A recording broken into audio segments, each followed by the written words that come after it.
नमस्कार, मी स्मिता. आणि मी Sujata. S cooking channel मध्ये आपल्या सगळ्यांचं खूप खूप स्वागत आहे.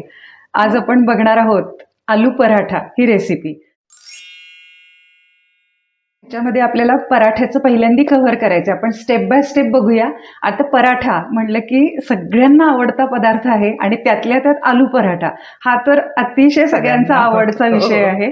आणि अगदी हॉटेलमध्ये जसा मिळतो, म्हणजे हॉटेलमध्ये कसं कव्हर त्याचं एकदम असं आपल्याला खुसखुशीत लागतो आणि आपण बऱ्याच वेळेला म्हणतो की हॉटेलमधला पराठा किती छान लागतो, त्याच्यामध्ये भरपूर स्टफिंग असतं किंवा वरचं कव्हर जे असतं ते इतके खरपूस आणि खमंग भाजलेलं असतं. टेस्टी पण खूप असतं ते. तर त्याच्यासाठी जे कव्हर आपल्याला खरपूस लागतं किंवा खमंग आपण जो पराठा लागतो, तर त्याच्यासाठी आपण इथे तंदूर मैदा घेतलेला आहे. तर मैद्यामध्ये 2 प्रकार आहेत. एक साधा मैदा पण मिळतो, तो वापरला तरी सुद्धा काही हरकत नाहीये. पण तंदूर मैदा आणखीन एक विकत मिळतो, ही थोडीशी मैद्याच्या पेक्षा चांगली क्वालिटी असते. तर तो तंदूर मैद्याने काय होतं की पराठा आपला आणखीन खुसखुशीत होतो. तर त्याच्यासाठी आपण तंदूर मैदा वापरणार आहे. हा कुठल्याही किराणा मालाच्या दुकानात अगदी इझिली अवेलेबल आहे. म्हणजे थोडासा जाडसर असतो, आपल्या मैद्यापेक्षा थोडासा जाडसर म्हणजे असतो. बारीक रवा कसा असतो असतो सुजाता, त्याच्यात तसा साधारण त्याला हाताला लागतो तो.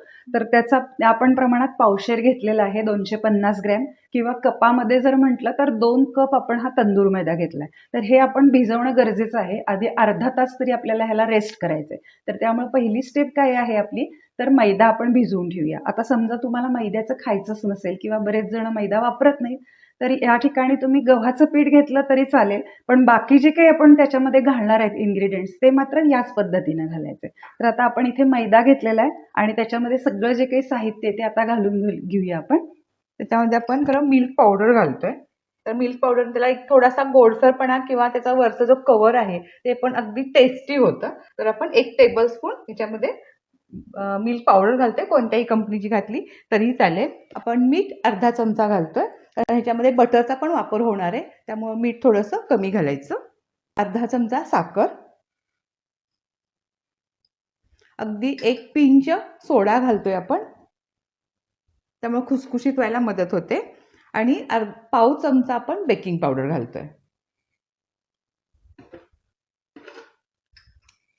बेकिंग पावडर आणि सोडा ह्याच्यासाठी की ते एकदम हलकं, म्हणजे थोडक्यात आपल्याला फर्मेंट करायचंय. कारण हे आपण थोडंसं दही घालून भिजवणार आहे, त्यामुळे थोडंसं ते फर्मेंट होतं आणि एकदम हलकं हलकं होतं.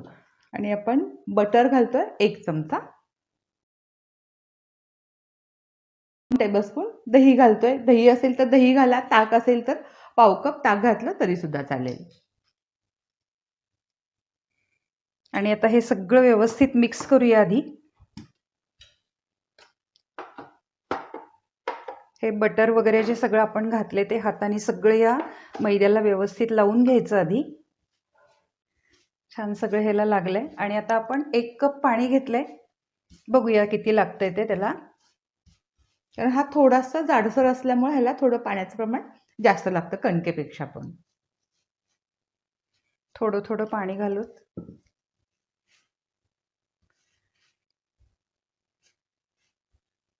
अगदी घट्ट नाही आणि अगदी पण सैलसर नाही, मध्यम तो भिजवायचा आहे. आणि आपल्याला हे अर्धा तास रेस्ट करायचं आहे, त्यामुळे त्यातला जो काही मैदा आहे तो थोडासा नंतर फुगणार आहे आणि छान फर्मेंट होणार आहे, त्याच्यामध्ये जाळी तयार होईल. आणि विशेष म्हणजे सुजाता, हा जो आपण पराठा करतोय तो बराच काळपर्यंत खुसखुशीत राहतो, म्हणजे मऊ पडत नाही. जो की थोडासा गव्हाने, म्हणजे कितीही जरी म्हटलं तरी गव्हाचं खायला चांगलाच आहे, प्रश्नच नाहीये, पण गव्हाचा थोडासा नरम होतो नंतर. आणि जो काही आपण ह्या तंदूर मैद्याचा करतोय तो थोडासा असं छान खरपूस आणि क्रंची राहतो. आता तुम्ही बघू शकता की इतपत आपण हा सैलसर भिजवलेला आहे. म्हणजे आपण जी पुरणाची कणिक भिजवतो ना, थोडासा आता पाण्याचा हात लावूया आणि छान व्यवस्थित ते मळून घेऊया.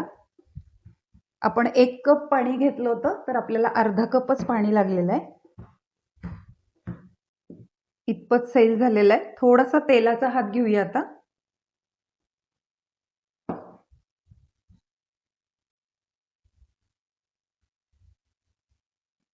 आणि अर्धा तास आता ह्याला झाकून ठेवूया.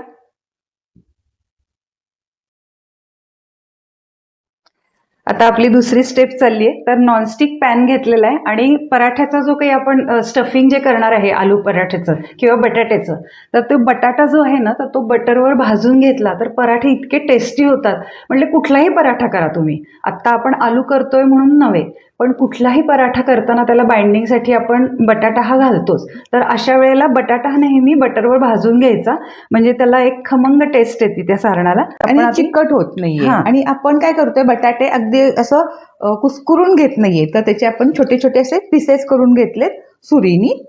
त्यामुळे काय होतं, असा तो स्टफ असा छान राहतो, म्हणजे अगदी चिकट हा प्रकार होत नाहीये बटाट्याचा. म्हणून आपण छान असे त्याचे तुकडे करून घेतलेत. सगळ्या नॉनस्टिक तव्याला बटर लावून घेतलं आणि आता हे मध्यम साईजचे आपण 4 बटाटे घेतलेत आणि आता तुम्ही बघू शकता की आपण छोटे छोटे त्याचे तुकडे केलेले आहेत. तो मॅश पण केलेला नाहीये आणि किसून पण घेतलेला नाहीये. आणि हाय फ्लेमवरच करायचं. त्याला फक्त असा खरपूसपणा थोडासा यायला पाहिजे.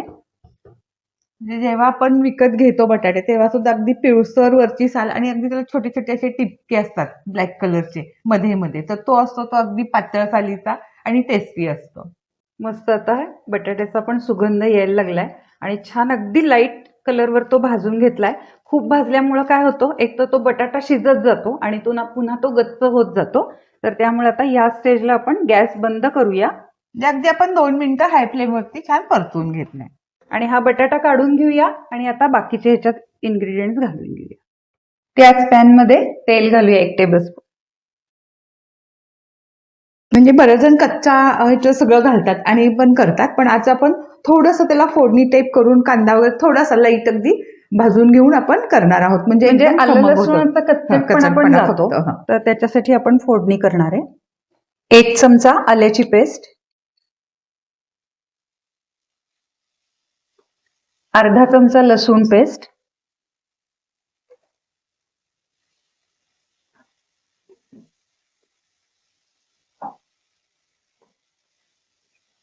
अगदी कचटपणा थोडासा मोडला की लगेच आपण मिरची घालतो याच्यामध्ये. 2 चमचे अगदी बारीक बारीक चिरलेले हिरव्या मिरचींचे तुकडे, आणि थोडं हे आवडीनुसार आहे, लाल तिखट घातलं तरी सुद्धा चालू शकतं. 1 बारीक चिरलेला कांदा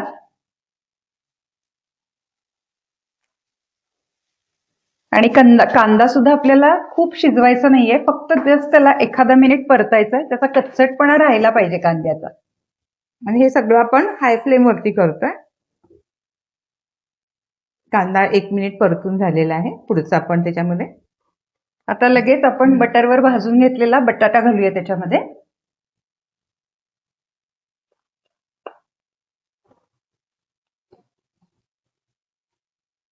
आणि सगळे जे काही मसाले घालणारे आपण त्याच्यामध्ये ते घालून घेऊया.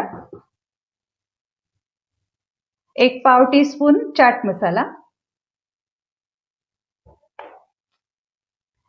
1 टीस्पून धने पावडर, 1 टीस्पून जिऱ्याची पावडर. आणि आपण इथं आता आलू पराठा म्हणलं की नाही, की बरेचसे बदल करता येतात आपल्यात. म्हणजे कधी पावभाजी मसाला घाला, कधी तुम्ही नॉनव्हेजचा मसाला घातलात तरी सुद्धा खूप छान लागतो. कधी कधी बिर्याणीचा मसाला घालायचा. आणि दरवेळेला आपण हे आलू पराठामध्ये जे काही आपण स्टफिंग करणार आहे त्याच्यामध्ये असे मसाले वेगवेगळ्या प्रकारचे वापरले हो, तरी तरी टेस्ट एकदम वेगळी छान होते लागते म्हणजे. टेस्ट. हा. तर आता आपण इथे पावभाजी मसाला वापरतोय. आणि अगदी शेवटचा मुख्य घटक मीठ, 1 चमचा मीठ. आपण सगळं साहित्य घातलं, सगळं एकजीव करून घेतलं आणि गॅस आपण लगेच बंद करतोय, कारण खूप पण परतायचा नाहीये, तो कोरडा कोरडा होईल. आणि ह्याच्यामध्ये आपण भरपूर सारी कोथिंबीर घालूया.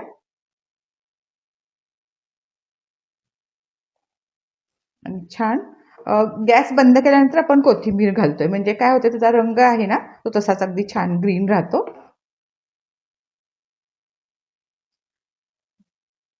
आणि आता हे सगळं साहित्य थंड झाल्यानंतर, स्टफ हे केलेलं आहे आपण स्टफिंग, ते सगळं थंड झाल्यानंतर आपल्याला पराठा लाटायला घ्यायचंय. गरम गरम जर आपण हे स्टफिंग भरलं तर पराठा फुटतो आपला. त्यामुळे हे छान आता 15 ते 20 मिनिटं आपण थंड करून घेऊया आणि मग पराठा लाटायला घेऊया. आपलं सारण थंड होतंय तोपर्यंत आलू पराठ्याबरोबर खाण्यासाठी जे लागतं की सगळ्यांना फेवरेट आहे आणि पौष्टिक पण आहे असं आपण रायता करतोय. रायत्याचे वेगवेगळे प्रकार आपण करू शकतो. तर आता आपण 1 कप इथं दही घेतलेलं आहे. ते छान असं थोडंसं फेटून घेतलं. असं छान हे फेटून घेतलं. त्याच्यामध्ये आपण मीठ घालतोय अर्धा टीस्पून. साखर आहे ते आवडीनुसार आहे. कुणाला गोड आवडतं, कुणाला नाही आवडत आहे, तरी सुद्धा आपण इथे घालतोय 1 चमचा साखर. कारण आम्हाला थोडासा गोडसर रायता आवडतो. हिरव्या मिरचीचे तुकडे बारीक बारीक कट करून घेतलेले, आणि मिरची सुद्धा ऑप्शनल आहे. इथे तुम्ही लाल हो. तिखटाचा वापर करू शकता, चाट मसाला घालू शकता. म्हणजे खरं तर रायत्याला आपण जेवढं सजवू तेवढं ते टेस्टी लागतं. इथे आपण मिरचीचे तुकडे घातले. हे सगळं एकदा जरा हलवून घेते. परत एकदा सगळं मिक्स करून घेऊया आपण. म्हणजे हा ह्याचा खरा बेस तयार झाला अगोदर रायत्याचा, आणि ह्याच्यामध्ये काय हवं ते आपण टाकू शकतो जे आपल्याकडे आहे ते अवेलेबल. आता आपण काकडीचे तुकडे बारीक बारीक असे केलेले ते टाकूया. म्हणजे आता सुजाताने सांगितलं ना तसं हा बेस फ्रीजमध्ये तयार करून ठेवायचा, आणि ऐन वेळेला आपण हे रायतं तयार करायचंय. कारण काय होतं, काकडी जर आधीपासून घालून ठेवलं तर त्याला आणखीन पाणी सुटतं, कारण आपण त्याच्यामध्ये मीठ साखर पण घातलंय. तर त्यामुळे दही करून ठेवायचं, म्हणजे साखर पण त्याच्यामध्ये छान विरघळते. आणि मग जेव्हा आपल्याला सर्व करायचा ऍक्च्युली पराठा, त्या वेळेला त्याच्यामध्ये काकडी, पाईनॅपल तुम्हाला घालायचं असेल तर ते घालू शकतो. आणि आता आपण इथे काकडी आणि डाळिंब आपण घालूया. हे छान असं हलवून थंड करायला फ्रीजमध्ये ठेवूया. आणि मला वाटते आता सुजाता आपण पराठे करायला घेऊया. आपली सगळी तयारी झालेली आहे, सारण पण थंड झालंय. आता पराठे करायला घेऊ. अर्धा तास झाला आपलं पीठ भिजवून आणि छान फर्मेंट झालंय. आपण एकदा व्यवस्थित बघूया. छान त्याला जाळी पडलीये. असं हे पराठ्याचं पीठ व्हायला पाहिजे. आणि पुन्हा तेलाचा हात लावून छान हे सगळं मळून घेऊया. आणि ह्याचे फक्त आपले 4 पराठे होतात एवढ्या पिठाचे. इतकं आपण स्टफिंग वगैरे त्याच्यामध्ये घालतो. आता आपण ऍक्च्युली पराठे लाटून घेऊया.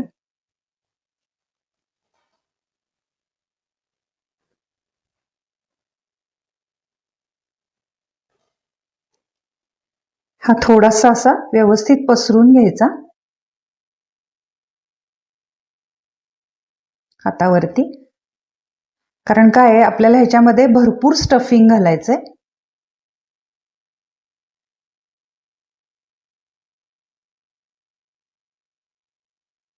एकदम हलक्या हाताने छान ह्याच्यात स्टफिंग भरायचं. म्हणजे आपण हे जे सारण केले त्याच्यात आपण 4 पराठे करणार आहे, मोठे मोठे. व्यवस्थित हे सगळं सारण आत घालून घ्यायचं. एका हाताने दाबायचं सगळं सारण आतमध्ये, आणि दुसऱ्या हाताने हे जे कव्हर आहे ते असं गोल गोल करत यायचं. आणि आपण इथं स्टफिंगचा असा गोळा तयार करून घालत नाहीये, नाही तर ते काय होतं, कडेपर्यंत जात नाहीये ते, म्हणून आपण अगदी हलक्या हाताने भरले त्याच्यामध्ये. व्यवस्थित बंद करायचा आणि थोडासा मैदाच लावायचा. हा जो तंदूर मैदा आहे तोच आपण घेतलाय. दोन्ही बाजूनी घालून हे काय करायचं, थोडंसं आधी प्रेस करून घ्यायचं दोन्ही बाजूनी. म्हणजे काय होतं, ते सारण जे आहे ते सगळं आधी आत व्यवस्थित त्या गोलात पसरतं. आणि आता मात्र आपण हा पराठा लाटून घेऊया. तिथे तुम्ही बघू शकत असा सारण आपलं छान असं शेवटपर्यंत गेलेलं आहे. फक्त हा गोल गोल फिरवतच लाटायचा, त्याला उलटा पालटा करायची काही गरज नाहीये. आणि खूप पातळ आपण लाटत नाही, थोडासा असा जाडसर जाडसरच. ठेवतो आपण अगदी.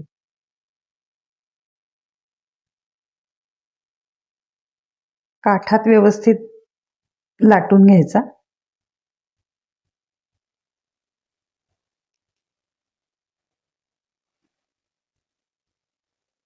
आणि एवढ्या जाडीचा आपला पराठा ठेवायचा आहे, इतपत जाड. म्हणजे तो जेव्हा आपण भाजतो दोन्ही बाजूने, तो इतका खरपूस आणि मस्त भरपूर स्टफिंग वाला पराठा तयार होतो. तर आता हा आपला पराठा लाटून झालाय आणि आता आपण भाजायला घेऊया. तवा मस्त तापलेला आहे. अगदी आता आपण बारीक गॅसवरती तापत ठेवलेला. आणि नॉनस्टिकच पाहिजे किंवा कुठला असा स्पेसिफिक तवा पाहिजे असं काहीही नाही. तुमचा कुठलाही नॉर्मल तवा असला तरी सुद्धा त्याच्यावर छान भाजला जातो, आणि इथे चिकटण्याचा काही सवालच नाहीये. तर आता मस्त तापलेला आहे तवा, त्याच्यावर आपण हा पराठा भाजून घेऊया. आता इथे तुम्ही बघू शकता की कुठेही फुटलेला नाहीये. म्हणजे हा जेव्हा आपण पराठा लाटतो तेव्हा स्टफिंग कुठूनही बाहेर येत नाही. कडेने सुद्धा बाहेर आलेलं नाहीये किंवा मधून सुद्धा कुठून बाहेर आलेलं नाहीये. आणि त्यामुळे हा पराठा जो काही आहे तो लाटता पण इतका सुंदर येतो. आणि आपलं पीठच त्याचं खूप छान म्हणजे हा, अगदी फर्मेंट झालेला असल्यामुळे तो एकदम चिकट असं झालेलं असतं. थोडंसं ब्रशनी त्याला वरती तेल लावून घेऊया. आणि बटरवर पण आपल्याला भाजायचं आहे, पण बटर हे नेहमी शेवटी लावायचं. म्हणजे हा सगळा तेलावर आधी खरपूस भाजून झाला की मग अगदी शेवट त्याला बटर लावायचा आणि एकदाच त्याला फक्त उलटा पालटा करायचा आणि काढायचा. आणि स्मिता, जेव्हा आपल्याला खूप पराठे करून ठेवायचे असतात तेव्हाची पण एक टीप आहे आपल्याकडे. कारण काय होतं की आपण सगळे पराठे करून ठेवले की ते सगळे अगदी मऊ पडतात. तर फक्त कोरडे पराठे भाजून ठेवायचे. म्हणजे अगदी तुम्हाला संध्याकाळी सर्व करायचे असतील तर दुपारी सुद्धा करून ठेवू शकता. कोरडे पराठे अगदी हाफ फ्राय करून ठेवायचे आणि संध्याकाळी फक्त तेलावरती छान भाजले तर अगदी ताजा ताजा पराठा तयार होतो. अगदी. म्हणजे कळतही नाहीये की तो दुपारी करून ठेवलाय. आणि तेल लावून ठेवलं तर थोडासा तो मऊ आपण पडतो. हा भिशीला खूप वेळा केलेला आहे आणि करतो. तेव्हा आपण तसंच केलं होतं की अर्धवट भाजून ठेवला आणि नंतर छान फक्त भाजला त्याला. सर्विंग करताना भाजायचा. खालून एकदम चांगला भाजून घ्यायचा आणि मगच त्याला आपण उलटणार आहोत. म्हणजे खूप वेळा करायचं नाहीये. म्हणजे तो छान असा एका बाजूनी अगदी खरपूस होतो आणि मग नंतर दुसऱ्या बाजूने. थोडासा फुगायला लागलाय तर आता आपण या स्टेजला आपण त्याला दुसऱ्या बाजूनी भाजून घेऊया. दुसऱ्या बाजूनी पण छान त्याला तेल लावून घेऊ सगळं.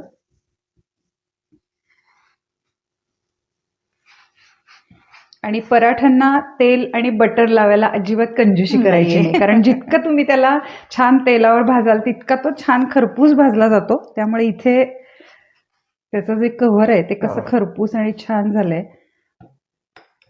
आणि मगाशी म्हणलं तसं तेल तूप ह्याच्यात कंजूशी करायची नाही. आता इथे तुम्ही म्हणाल की आम्ही तूप लावलं तर चालेल का? तर चालू शकतो तुपावर भाजलं तर. पण काय होतं की तवा तापलेला असतो आणि तुपावर आपण जर तूप घातलं तर तूप जळायला लागतं आणि धूर यायला लागतो आणि त्यामुळे तुपाचा जो काही जळलेला वास आहे तो त्या तो पराठ्याला लागतो. लागतो. तर त्यामुळे काय करायचं, आधी सुरुवातीला छान तेलावर भाजून घ्या आणि नंतर तुम्हाला जेवढं हवंय तेवढं तूप आणि बटर घातलं तरी चालेल. छान असा खरपूस दिसतोय तुम्हाला, एकदम खरपूस खरपूस रंग आलाय मस्त. आणि मीडियम गॅसवरती आपण भाजतोय. खूप हाय फ्लेम वरती भाजला की लगेच तो भाजला जातो आणि मग तो मऊ पडतो. म्हणून आपण इथं भाजताना अगदी मीडियम गॅस करायचा. आणि आता हा भाजून झालाय. आता या स्टेजला आपण थोडंसं बटर लावूया कारण आपण हा पराठा काढणार आहे आता. तर आता त्याला बटर लावून घेऊया.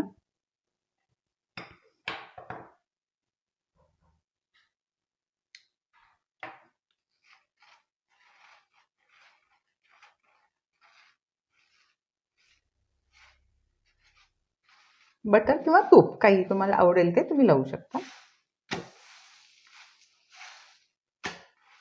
आणि आता हा पराठा मस्त भाजलेला आहे दोन्ही बाजूनी खरपूस खमंग. आणि आता आपण हा काढून घेऊया.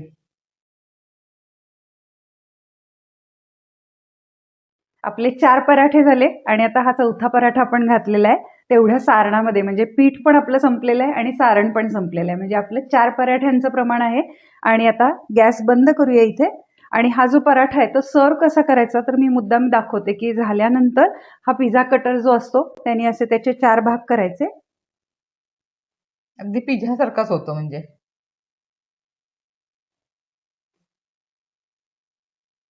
ह्या कटरनी आपण हा जो काही पराठा आहे तो कट करून घेतलाय आणि आता अशा पद्धतीनं तो सर्व करायचा आहे.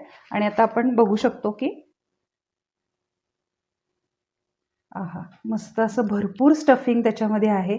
हा वरचा पण पदर सगळा छान सुटलेला आहे आणि मगाशी तुम्ही बघितलं की त्याचा आवाज अगदी म्हणजे खुसखुशीत म्हणतो तसा प्रकारचा आवाज येतोय आता तिथे.